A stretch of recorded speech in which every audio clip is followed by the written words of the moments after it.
Thank you for tuning in to Hacks and Hobbies with your host, Junaid. We're visited by our amazing guests coming from all walks of life. Want to learn their story, their struggles, and their journey on how they got to where they are today. So stick around.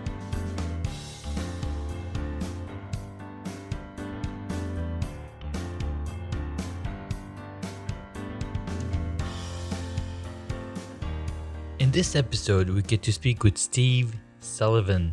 He's a confidence coach. He guides people to discover what makes them unique, to shine and be successful. If you suffer from imposter syndrome or struggle to find value in your current work and relationships, he's available to help you. He enjoys using his skills to develop through research, mentoring, training, and collaboration.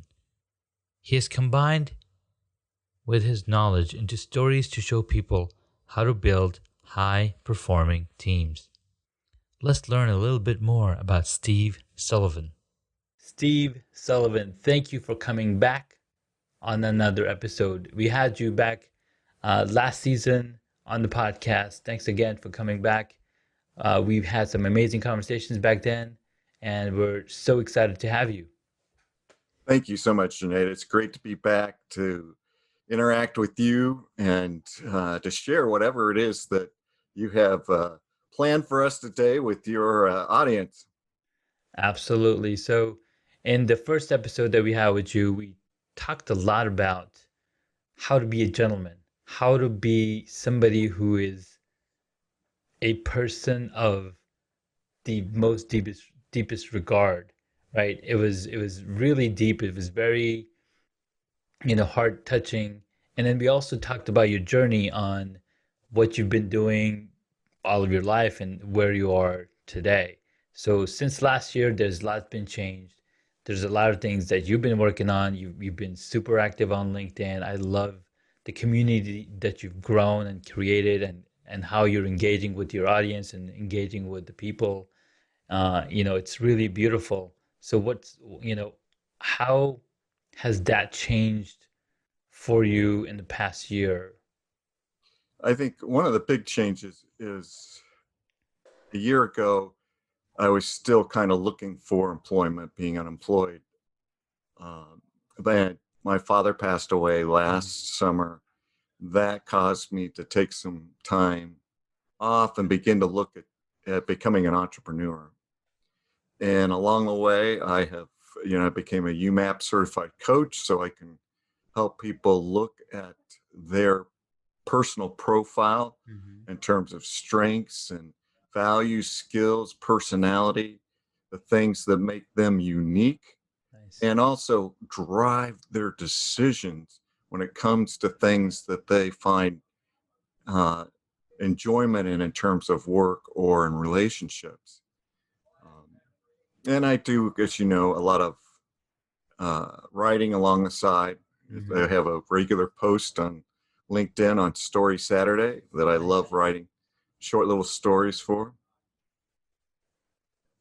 That's awesome. So those stories have a lot of influence, I'm sure, on people in your network. I have been very absent-minded on LinkedIn, just been super busy with everything that's been going around. I too was unemployed for the better part of 2019, and luckily I got something to get back to it. And then now we're living in a really different times. The pandemic has changed the landscape of where everybody is. So in the green room, we did talk about, you're working on a book compilation, and that's going to basically come from the amazing stories you've been writing. That's correct. When I set out writing stories on LinkedIn, I did it just to add kind of a new flavor, a new type of post. As I did these weekly, I got to a point where people started encouraging me. And I started thinking, if I do enough of these, I could probably put them into a compilation and make a book from them. And so I've done that. I've got a selection of the first 30 that I put into a manuscript form. and I'm currently editing that, getting the Mhm. book cover together, and hope, and then by the year end to have a copy of this book out and released to the public. Nice. In the That's meantime, I continue to build a following on LinkedIn for the stories, interacting with people, and, Mhm. and trying to prepare for a good book launch. That's really cool. When you write a book like that, where you're bringing these stories to light, I think one thing that you're doing is not only are you, because a book is a marketing tool for who Steve Sullivan is, right? So Yeah. it's gonna put you on the map as being an author, because once you have that author on you, you immediately, like, there's a switch that goes off in your head, like, I can do this. This is a piece of cake. Just like when you first created your video, like, oh my God, I don't know how this is gonna work, how many things I gotta go through, right? You go through that first gate. I'm like, oh my God, that was so easy. And then you just jump through gates over and over because it's so easy. It's like uh, the very first time I got on a roller coaster. It was probably 20 years ago, or actually even more. And I was 19. I got on this was this Magic Mountain in California. Okay. This ride was called Viper, and it's got twists and turns and everything. So I'm in line, and I'm like, I don't want to go, I don't want to go, I don't want to go. I finally get in, I finally get in the roller coaster, and it starts its climb, and it's click click click click click going all the way to the top. And I'm like, oh my god, right? I'm like, Yeah, the totally freaking suspense. out. I'm like, oh my god, I don't know if I'm gonna survive this, guys. So I'm just holding on so tight with my eyes closed. Finally, the ride starts, and I was just so ecstatic. Like, I was enjoying it. Like, because these rides are so quick, like 2 minutes or like minute and a half or whatever, it's over. And it comes to a stop, and I'm like, dude, I want to do this again. Right? So you got to step out of your comfort zone to and take that risk of, getting on camera, writing your first post, writing your first article, sharing these stories, because it as a human being, we are constantly judging ourselves, Yes, we are. right? Before anybody else is even, like, we think, oh, what's somebody else gonna think? Like, that's our own self telling us, don't do it, dude. It's not worth it's not worth it. Yes, those inner voices that we have to quelch. Yeah. So that's really amazing. I love it. Um, One thing I want to say, don't take too long publishing that book. Why? Because Seth Godin said, it took me 6 months to launch one book, and the second book he launched one time, it took him 2 weeks. And it's like, and both of these books, the one that he launched in 2 weeks, I mean, they're both the same size. They're both, but the one he launched in 2 weeks gave him a lot more momentum, Hmm. right? And if you look at avalanches, if you look at things like that, it takes seconds for that stuff to happen. It doesn't take a long it like it doesn't take a long time for them to gain speed, but again, um you want to get through that because those stories are already written, right? Now they have been for a while, but They're the written, they're thing, already published. uh, kind of one of the things we were talking about earlier was the team that you have around you. Hmm. If I had the money, there would be certain people that I would hire out and get it, and it'd be done, as Yeah, opposed to me trying to do a DIY. Okay, since I can't afford an editor, how can I self edit? I can't afford a book cover person. How can I create sure. a book cover? And part of me, like you, I'm a learner. So, Hmm. I am enjoying trying to learn these secrets that other people know, that you can hire them for their expertise. Right. And hopefully the day will come when book two comes Hmm. that I can have the money to hire these people, Hmm. but at least I'll be able to go in working with them with an understanding and knowledge of what they're trying to do. Right. Because, for example, just as I look at self editing, I'm beginning to see things in my writing that if I had been in tune with, I probably would have corrected as I went along, Hmm. or avoided doing that in the first place. Sure. Uh, and now I was like, okay, now I got to go back through and edit and find these places. Um, are there any tools that you're using to help you along the way? Well, one of the number one problems that can get a book not sold or people reject is either bad writing and Hmm. typos. Hmm. And so there are some good tools like Grammarly, Yeah. Hemingway that you can put a document into or even write in, Hmm. and it'll flag things along the way. It's not perfect Yeah. because I could tell you there's times when it flags something, I have to go back and look at it and say, no, I don't want to take this article out, or I don't want to put an article in. Yeah. You're missing, it takes a personal touch for some of those things, but generally the good thing is it will catch uh, misspellings, grammatical situations.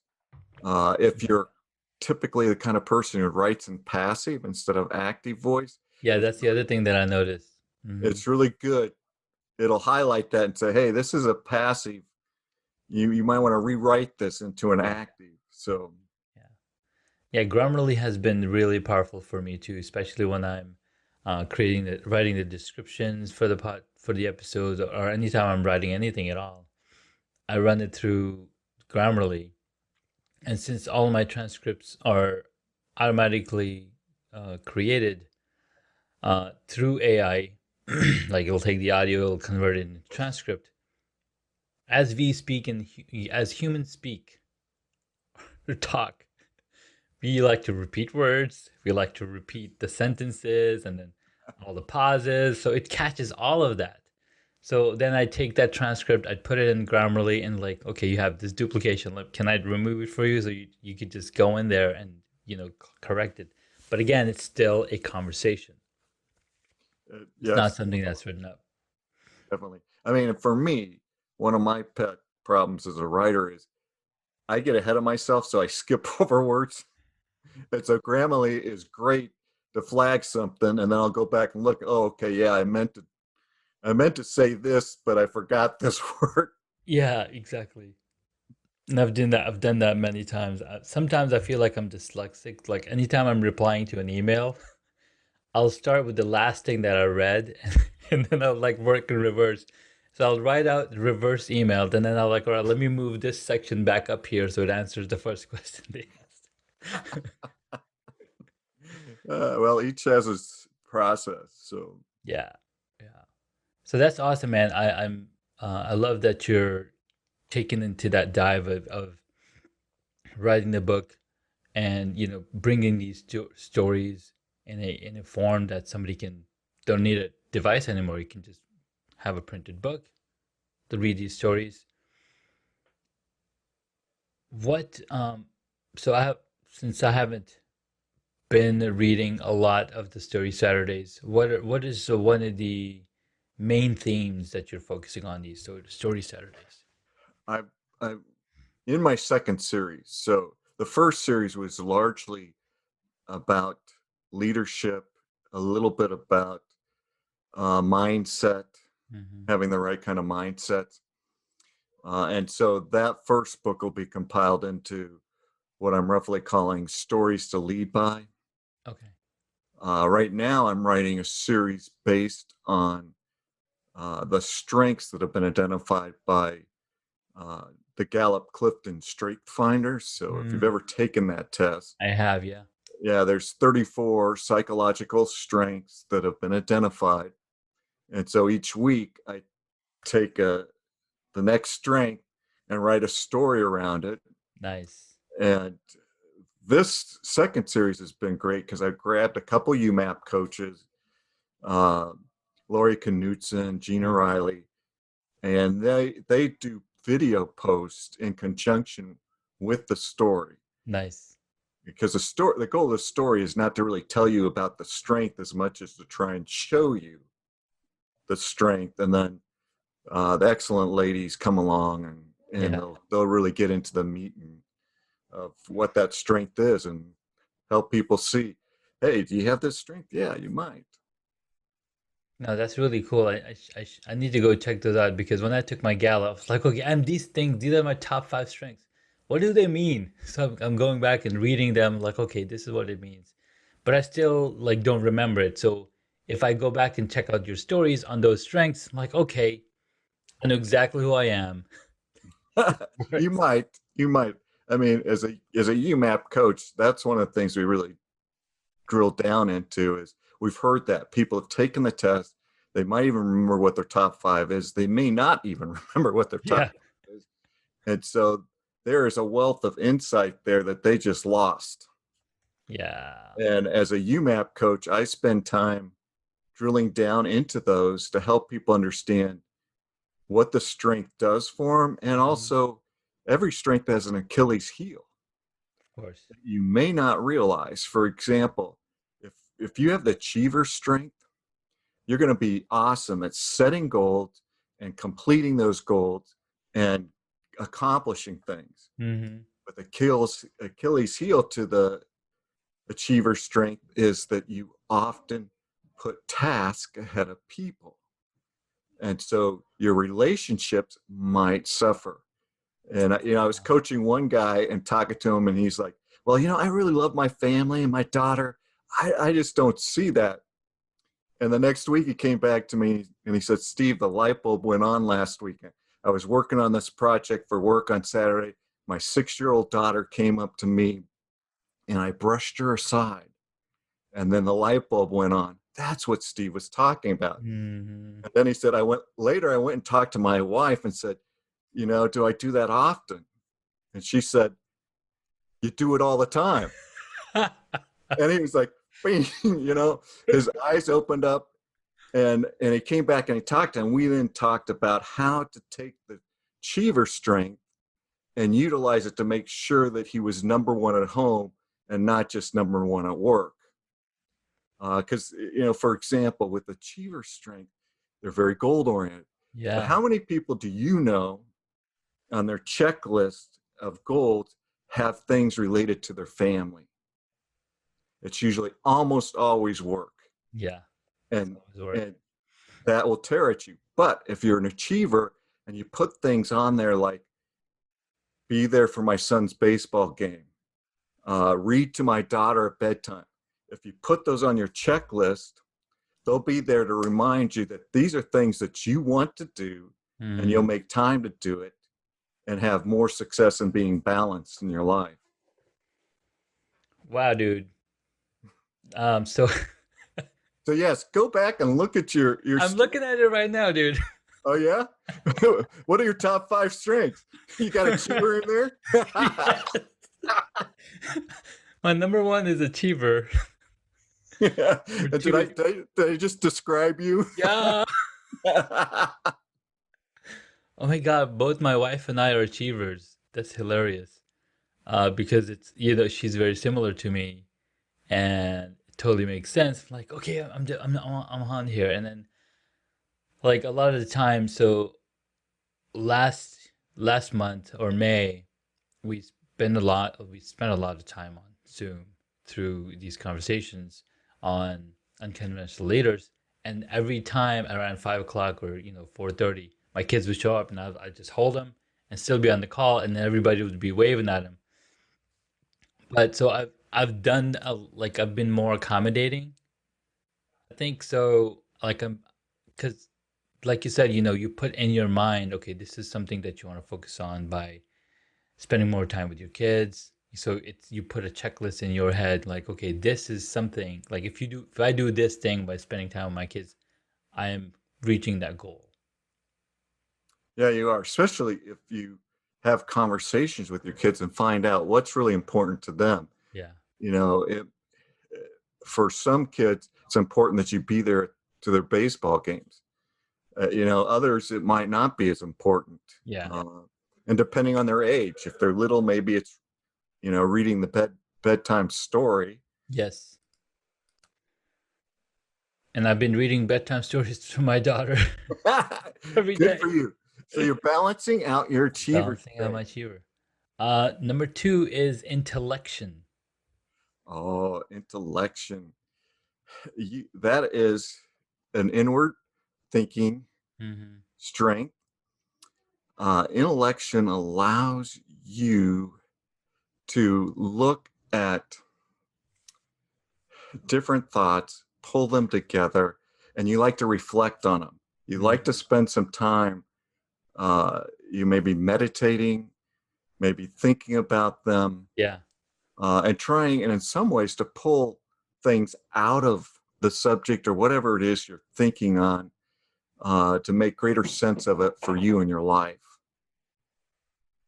Dude, you I typed to. Okay, so what's number three? And so, just to talk about intellection, for the past 2 years that I've been doing the podcast, right? I've connected with you guys. I've connected through the 30 days of videos with you, with all of the people there, with LinkedIn, and with other people, and I'm just watching other people. What are they doing? They're doing mastermind. They're doing courses. They're doing videos. They're doing blah blah blah. Right? All of these things. So I'm taking all of that and I'm like, okay, how can I put it all together? And that's the reflection part that I'm doing. Like all of this studio all happened because I took everything that I knew, I took everything that they're teaching me. I'm like, okay, how can I make this work for me? And boom. That's an election, yep. Oh my God. That's pretty powerful. Yes. Once you realize the power, I mean, what these strengths identify, you can recognize them in your life and say, wow, this is important.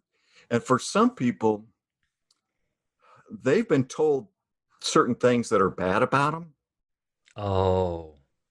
Like children, if they have the adaptability strength, maybe their parents are like, you're wishy washy.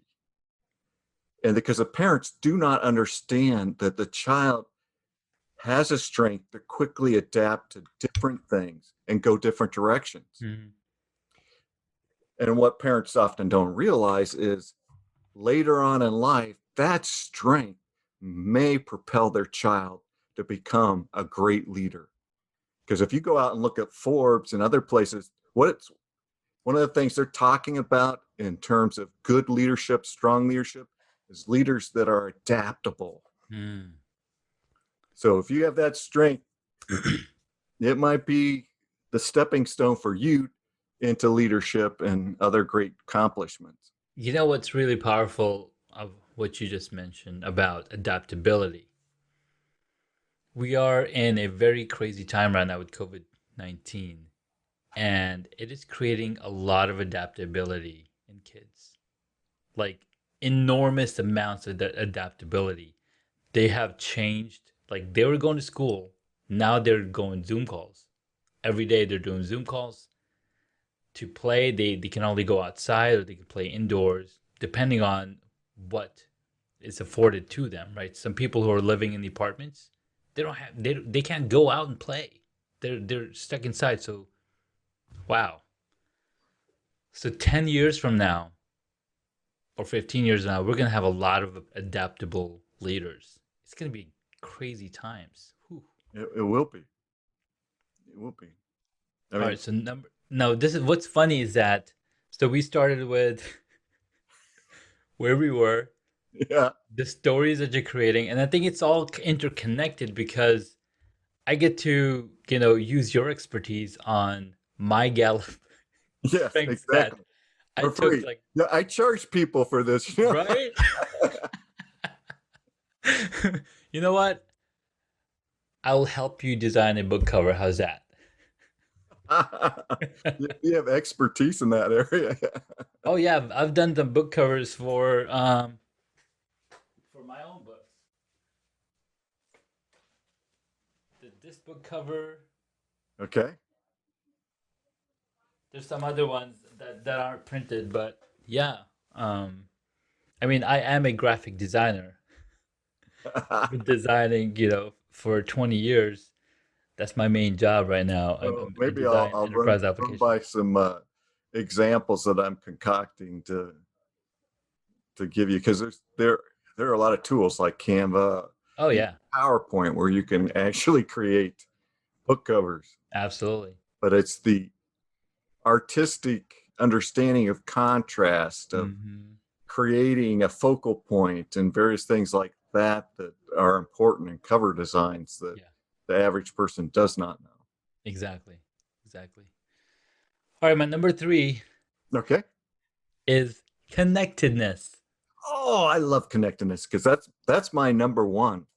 Oh wow, nice. Connecting people with connectedness can see the big picture Mm. as well as the little things that make up that big picture. And they have the ability then to take those little things and move them around and sometimes create what might be called process improvements or strategic partnerships, Oh. various ways of, even with technology, connecting different technologies together Hmm. in a way that improves upon things. So So that's it, me. it depends on whether you're doing technology, processes, or people. Hmm. Connectedness has a great deal to offer from that big picture to the small picture going out. Wow. Does that sound like you? It sounds like you. I know you. It does because I'm creating processes for my podcast. How can I automate this stuff? What's going to be more efficient? And then now I'm connecting with people. And like all of this, like I keep pointing at this, like all of that intellection and connectedness is coming together. Like, oh, this is how, and then I can like even go back to the dates where I connect with somebody and learn from them a teeny bit of information that I can then stack on top of what I already knew. Wow. Yes. Yes. See, The fourth one is gonna laugh. maybe. Is gonna crack you up. Okay. I'm a learner. Oh, that's one of mine too. So we've got connectedness and learner together. Yeah. People who have the learner strength have an insatiable curiosity, Hmm. and you just want to keep learning. You want to keep learning. Now, it can also affect their careers in some ways because they may, after a certain period of time, like, for me, it was like about every 7 years, Uh-huh. I decide I've had enough doing this and now I want to change and do something else. And so I've gone through 4 or 5 different iterations. Now, all of them, except for maybe this last one, have been geared around IT, Hmm. whether it was programming and one to information security to the data center to all those things. The one thing you have to watch out for with learner, the Achilles heel to that is you can kind of go sideways. You see something interesting and you start following down that, and you end up in a rabbit hole someplace learning stuff, but that stuff isn't really germane to what you were really needing to research to get your job done or accomplish whatever it is you're trying to accomplish. I feel you, man. um, because excited about the process of learning, but don't really care about the outcome. Like, right. And I can think about it because I have at least 100 different courses on Udemy. I took on, I took into speed reading, and the reason I took on the speed reading is like, if I can learn speed reading, I can read more stuff. Yeah. I never really finished the speed reading course. I'm in the same boat with you. I'm in the same boat. But another aspect of learner is learners often are teachers Mhm. because they learn information and then they want to share that. They're so excited about learning that they turn around and want to talk to other people and say, "Hey, you should learn this too." Absolutely, and that's why I'm wearing this T-shirt that says "Teach Yes. everything you know." Yeah. That is a learner T-shirt right there. That's a learn T-shirt. And what's awesome is I've been watching Pat Flynn for some time, right? Pat Flynn of Smart Passive Income, and he's wearing this T-shirt in a lot of his videos. I'm like, where does he get this from? And the other day I was in my ConvertKit account. We did some. My teammates did some century rides. No, sorry, Everesting rides. They basically climbed Everest on their bikes. 30,000 feet of climbing, right? On On their road a bikes. mountain bike? Road bikes. Oh, road bikes. Okay. And so we had like we were working together with the local community, and we were raising money for the local community. And so there were like 80, 90 emails that we had that we wanted to send out. Hey, you guys pledged this much money. You need to, please respond or go to this link and donate.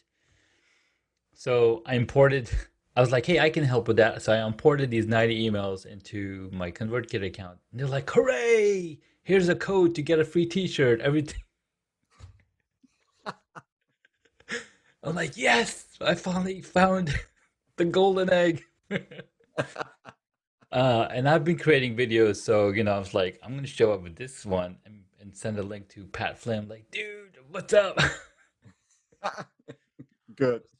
What's funny is that he's also on the board member. He's also an advisor for that company. So it's really good to know that I'm in good company with this when I'm in this on this service. Good. And what's funny is that essentially goes into my fifth strength, which Okay. is a relator, and all I've been doing so far is relating things from one thing to the other. Well, a relator could be relating different things, but it's largely focused on people, Okay. on wanting to win people to um, embrace them. Uh, you're looking for commonalities with other people Hmm. that strengthen the bond between you and them.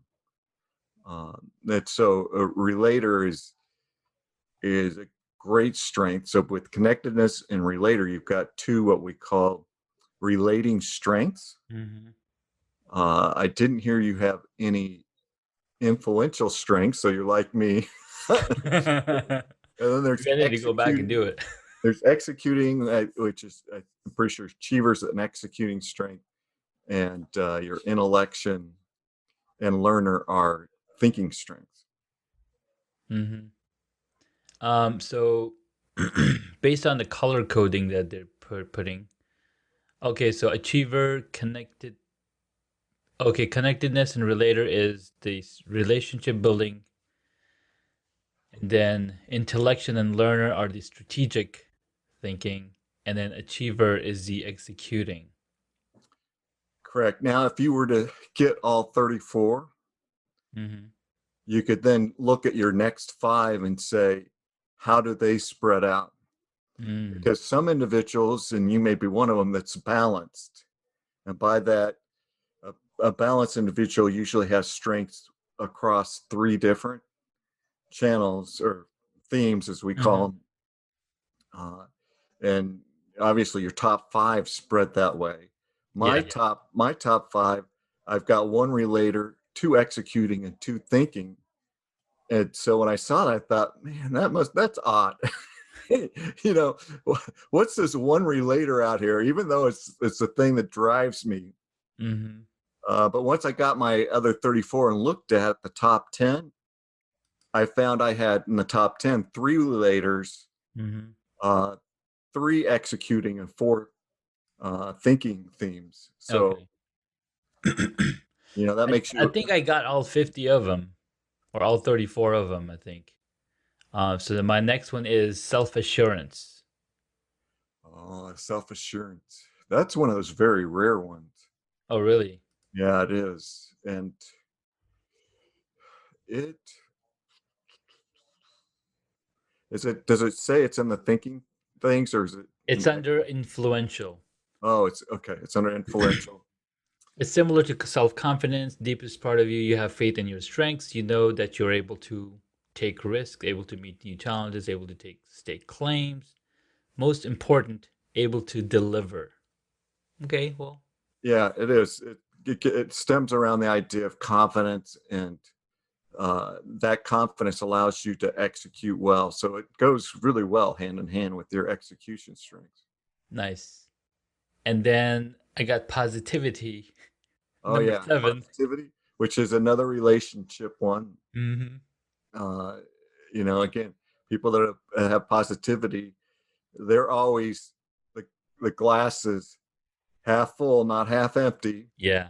and they know how to take some of the toughest situations in life and find positive results out of it and to utilize those results. They can be Wow. very resilient people. Wow. This is really awesome, man. I really enjoyed talking to you about these strengths because being a UMAP certified, you've studied these in deep, in depth.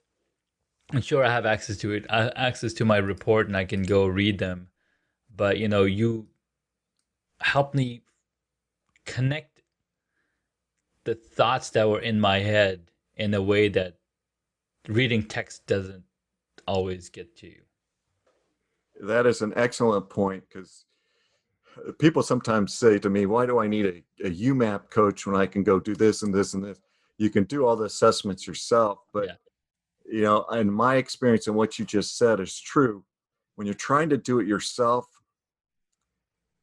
there's you're not you don't have the depth of insight around it to make it mean as much. Yeah. And when you work with a coach, boy, they can help pull out of you, Mm. how it works. Because if we were in a true coaching situation, I'd be asking you, tell me about times in your life where you see this strength. And I get all these wonderful stories from you, Yeah. because you'd be able to say, oh yeah, I remember when I did this. Mm.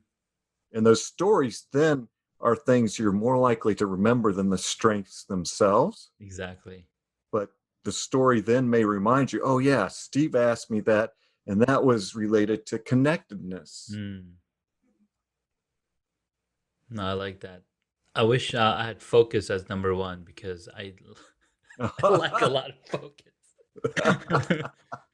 There are a few. I mean, that doesn't mean, even if you find it low on your 34, Mhm. like I think my number 34 is empathy. Hey, same here. I was like, why is empathy number 34? It's I'm very empathy. empathetic. But yet I'm known to be a very caring and compassionate person. Mm-hmm. So what I've had the nice thing about becoming a UMAP coach is understanding what empathy really means, which is the abilities to feel what other people are feeling and almost take those feelings upon yourself. Mm-hmm. And if you're really strong in this strength, it can be equally a drain, because Wow. you're you're taking the pains of others upon you, and sometimes you have difficulties understanding whether it's your pain or their pain. Um, it it's Amen. so true empaths will often be great around people, but they'll also sometimes shelter and hide away from people. Oh, that makes sense. That makes sense because they're taking so much on. It's almost like you can't be Superman all the time. People are gonna ask for help all the time, so you gotta hide away. Ooh, maybe Superman's an No, I doubt it, but empath. and I've talked to people who've had it, and they'll get into a social situation and just be able to tell things that you and I would just be oblivious to. Yeah. They're able to tell, they're able to feel that. And so they get inundated with sometimes the negative emotions of people around them. Wow. And that, yeah, that can be overwhelming. If they have a strength like positivity, then they can try and balance that. Mm-hmm. I mean, that's the key to every strength, is Yeah. learning how to balance it with your other strengths, so that you don't fall into some of these you know, That was bit- holes that you can get into if you just use that one strength. Yeah. The 30 days of videos has taught me one thing: I am not consistent, and that's why my consistency strength is number 32. What about discipline? Is that low on your list too? uh, Let me see. I'm looking. Number 30. Yeah. You and I are a lot alike, I A lot of think. like. I have to share my map with you. This is hilarious. Well, I Yeah. didn't know where we were gonna go. I mean, this was a really awesome conversation, especially because it's mindset related, and it's all mindset, right? The where we put our thoughts into and where what we want to do with our lives and our expertise. It all comes down to how much like energy you put into it. And I think these strengths help you realize what you have versus what you can get to. That makes sense. Yeah. And one of the things that's great about knowing your strengths is you can focus on those and leverage those. Mm. You sometimes hear people say, I focus on my weaknesses because I want to become stronger. And that's actually counterproductive. Yeah. When you know your strengths and you leverage them, you'll be more successful. Now, where you're weak, the thing you have to learn is to find people who are complements to you in those Yes. strengths. For example, in team building, I mean, you and I were talking about teams. I love team building. Yeah. On a team, you might have somebody with the activator strength. They're the idea people. They Mm-hmm. come up with ideas all the time and Yeah. they want to start on it and they charge. But you know what their weakness is? They fail to finish. And yet if you take that kind of person and pair them up with somebody with discipline or achiever, um, or uh, strategic, Mm-hmm. they can help an activator say, hold it, before we start something new, here's what we've got to do to finish this. Let's get this finished and move on. So together they You work can, together. yeah, Yeah. you can have a more effective team if you know how to bring these together. Wow, that's really powerful. So what reminds me, so why did I even take this Gallup test, right? Like I'm okay with what I know, but I wanted to work with Roy Abdu, and I don't know if you've heard of him. No, I haven't. He's another influencer, and he was like, "Hey, I'm hiring for this position, blah blah blah." I'm like, "Oh, I would love to help you." And this was a time when I was unemployed, so he's like, "Why don't you go and take the Gallup strength testing? You know, do the whole full thing."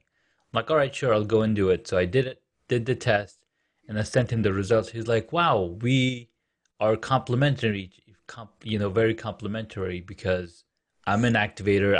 He's in all of those things where he gets them started, but then he needs somebody to come in and finish that off." So that was very that was very interesting. Enlightening. Yeah, Yeah, enlightening. exactly. I mean, I sometimes tell people if I were ever to go back into a management role, Hmm. I'd want to know what the strengths are of the people reporting to me Yeah. because there are strengths like communication that, yeah, I have some good communication skills, but somebody with that communication strength would be somebody I would involve more on the team communications and presentations and things Yeah. because they're going to excel at that and they're going to love doing it. All managers have to do strategic planning. If you've Yes. got somebody on your team with the strategic strength, those people are awesome at quickly looking at options and identifying the best option. And they Mm. can tell you why the other options won't work. And they'll be 5 steps ahead of you. So they can be frustrating because you're not there yet. But those are the kind of people you should bring into strategic planning with you as you're starting to develop those plans. Dude. So, I encourage managers to learn the power of the strengths and to figure out a way to get their teams involved with it. And some companies have. They've, Yeah. they've Yeah. done that. Other companies haven't. I know I did it with my company originally, Hmm. but they did a terrible job of follow up. I mean, we did We did the test. We're like, all right, we're We done got the with that. 5 results, but we had no real clue as to, how they interacted with the other strengths. Yeah, That, it's kind of like, well, I know you're an achiever, I know you're, an empath or whatever, but just knowing that doesn't lead to actions of utilizing those strengths for absolutely. productivity and success. Well, that was really eye-opening, and thank you so much for sharing. The different domains, what the results mean. It's very powerful, and I would encourage my audience to come talk to you and figure out what are they lacking. Are they which domain do they fall into, and how can they be better? How can they better serve the company that they're working for, or whatever it is that they want to achieve from life? Because I see 4 of my top 10 strengths are in strategic thinking. I'm thinking a lot of the time. Yes, you are. You're very much like me from that standpoint. But yeah, if people would like to connect with me, do so through LinkedIn. That's the main way to do it. Absolutely. I'll be glad to get on a free discovery call with people. Because yes, when I coach people through the UMAP process, Hmm. they come out of it with insights like you're experiencing today, Yeah. and it opens their eyes and it gives them potentially tools to become more successful. No, this is really good. And in the first episode we talked to you, we asked about your favorite movies and favorite superheroes. So we already have all of that Yeah, you information. do. So we don't need to go over it again. But dude, it was really awesome connecting with you again and learning. I mean, it's been very mind opening for me, and thank you for all that you provide. I'm glad to. Awesome. I wish you the very best in launching your book. Please let us know when the book is out so we can include it on the podcast episode link and, you know, along with all the other links so people can get to you. And if there's anything that I can do to help you move along and, give you a turbo boost in anything at all, please reach out to me. I will. I always appreciate you, Janae. You're a Awesome. great friend. So much. I appreciate you as well. Thank you so much, Steve, for coming on. Have an awesome day. Thank you so much for taking the time to listen to this episode on Hacks and Hobbies. We absolutely appreciate your contribution. You can find additional notes on hacksandhobbies.com. Please share the podcast with your friends and tell them what you learned about our guest today.